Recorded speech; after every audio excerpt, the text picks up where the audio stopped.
Hi there, thanks for checking out the channel and this video.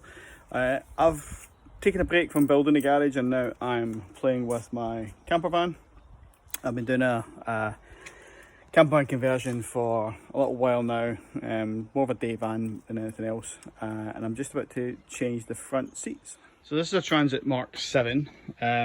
Originally had the twin seat in the front, but I wanted the two single seats more for just the comfort and adjustability and be able to tilt it back and stuff for the passenger.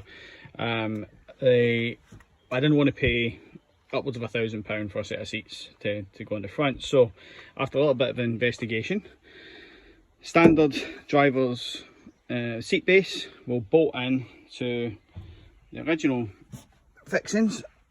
I had to cut a couple of bolts off, so I've had to replace. It does leave a few bolts to fill in. I think that one was the seatbelt holder, and there's a fifth bolt at the back with the seat, but I also put some M12 bolts in there to cover them up. Because when I started researching this, I couldn't find any videos that would confirm that driver's seat bases would actually fit into the passenger side, but I can confirm it does fit. I'll be using a couple of swivel seat bases, and I'm even fitting the Mark 8 transit seats onto the original holes and stuff as well. I'll show you a picture of what it looks like when it's all done. So here's a quick shot with the seat bases installed.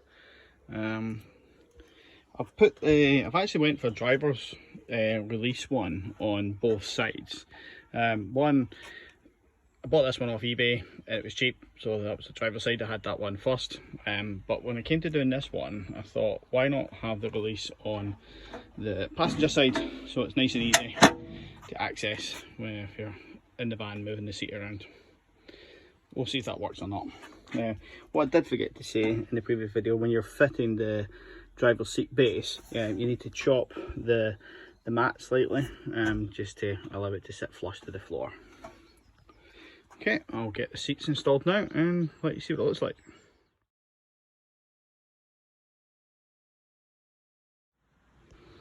And so here we go. The final result is two Mark 8 transit driver seats in the van, all bolted down to original bolt holes and fittings and stuff. There's a slight modification at the bottom of the seats for the Mark 8s to allow the swivel base to spin round, but I think I paid £75 for the driver's seat on the passenger side, and about £100 for the one on the driver's side, and the base I paid £30 for. So much cheaper than trying to find a factory passenger seat for a single passenger seat, sorry, for the Mark 7 Transit. Hope this video was helpful. Yeah, give us a like if it was. Thanks.